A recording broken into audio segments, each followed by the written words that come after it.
Hello friends, welcome back to my channel friends. ಇಲ್ಲಿ ನಾನು ಕಡಲೆಕಾಳು ತೊಗೊಂಡಿದ್ದೀನಿ. ಇದರಿಂದ ಸಂಜೆ ನಾವು ಶಾಲೆ ಮುಂದೆ ಎಲ್ಲ ಮಾರ್ತಿರುವಾಗ ತಿಂತಿದ್ವಿ ಅಲ್ಲ, ಕಡಲೆಕಾಳು ಹುರ್ಗಡ್ಲೆ, ಉಪ್ಪು ಕಡಲೆ, ಅದನ್ನು ಮಾಡೋಣ. ಓಕೆನಾ?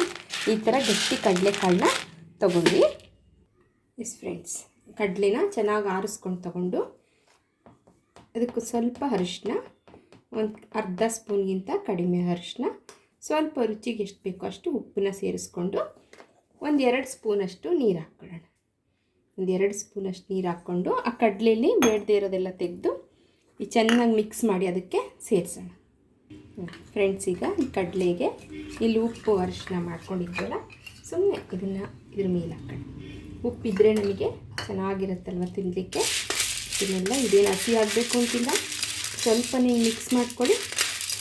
ಅಷ್ಟೊತ್ತಿಗೆ ಉಪ್ಪನ್ನ ಒಂದು ಬಾಣಲಿಲಿ ಉಪ್ಪನ್ನ ಈ ಥರ ಬಿಸಿಗಿಟ್ಕೊಳ್ಳಿ. ಉಪ್ಪು ಬಿಸಿ ಆಗೋವಷ್ಟು ಹೊತ್ತಲ್ಲಿ ನಾವು ಇದನ್ನು ಅರಿಶಿನ ಮತ್ತು ಉಪ್ಪನ್ನ ಮಿಕ್ಸ್ ಮಾಡ್ಕೊಳ್ತಾ ಇದ್ದೀವಿ. ಜಸ್ಟ್ ಇಷ್ಟು ಮಿಕ್ಸ್ ಮಾಡಿದ್ರೆ ಆಯಿತು.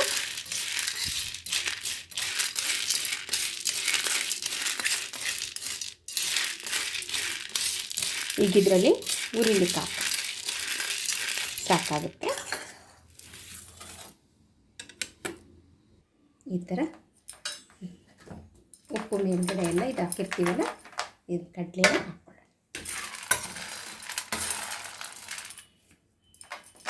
ಫ್ಲೇಮ್ನ ಜಾಸ್ತಿ ಮಾಡ್ಕೊಳ್ಳಿ. ಉಪ್ಪು ಆಲ್ರೆಡಿ ಬಿಸಿ ಆಗಿರಬೇಕು. ಈ ಉಪ್ಪಲ್ಲೇ ಹುರಿಯೋಣ.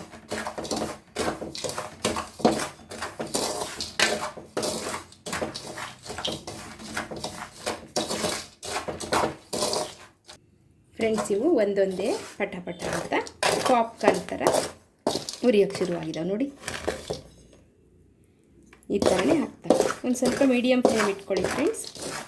ಒಂದೊಂದೇ ಆಗೋಷ್ಟೊತ್ತಿಗೆ ಇನ್ನು ಉಳಿದಿದ್ದೆಲ್ಲ ಸೀದೋಗ್ಬಿಡತ್ತೆ ನೋಡಿ. ಈ ಥರ ಮಾಡ್ತಾಯಿದ್ರೆ ನಮ್ಮ ಕಡಲೆಗಳು ಚೆನ್ನಾಗಿ ಪಾಪ್ ಆಗ್ತಾಯಿದೆ.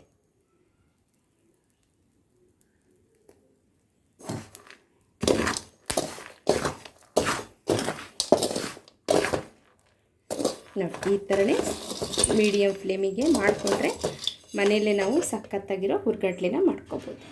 ಉಪ್ಪು ಕಡಲೆನ ಉಪ್ಪು ಅರಿಶಿನ ಹಾಕಿರೋದ್ರಿಂದ ತಿನ್ನೋಕ್ಕೆ ಸಖತ್ತಾಗಿರುತ್ತೆ. ಓಕೆ ಫ್ರೆಂಡ್ಸ್, ನಾನು ಇದೇ ಥರ ಸ್ವಲ್ಪ ಮಾಡಿಕೊಂಡು ನಿಮಗೆ ಸರ್ವ್ ಮಾಡಿ ತೋರಿಸ್ತೀನಿ.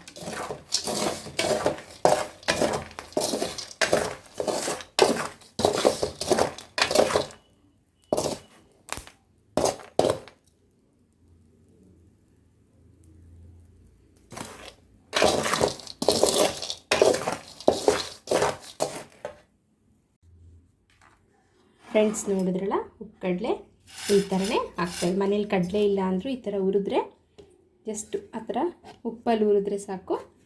ಕಡಲೆನೂ ಚಟ್ನಿಗೆ ಬೇಕಾದರೆ ಮಾಡ್ಕೊಬೋದು. ನೋಡಿದ್ರಲ್ಲ ಫ್ರೆಂಡ್ಸ್, ನಾವು ಚಿಕ್ಕವರಿದ್ದಾಗ ಈ ಥರ ಉಪ್ಪು ಕಡಲೆ ತಿಂತಿದ್ವಿ ಅಲ್ಲ, ಈಗ ಈ ಥರದ್ದೇ ಪ್ಯಾಕೆಟ್ ಮಾಡ್ಕೊಂಡು ತಿಂದರೆ ನಮಗೂ ಖುಷಿ ಆಗುತ್ತೆ. ಅದೇ ನೆನಪುಗಳು ತಾಜಾ ಆಗುತ್ತೆ ಅಲ್ವಾ ಫ್ರೆಂಡ್ಸ್? ನೀವು ಮಾಡ್ಕೊಳ್ಳಿ, ಎಂಜಾಯ್ ಮಾಡಿ. Thank you for watching my channel. Like ಮಾಡಿ, ಶೇರ್ ಮಾಡಿ, ಸಬ್ಸ್ಕ್ರೈಬ್ ಮಾಡ್ಕೊಳ್ಳಿ. Thank you.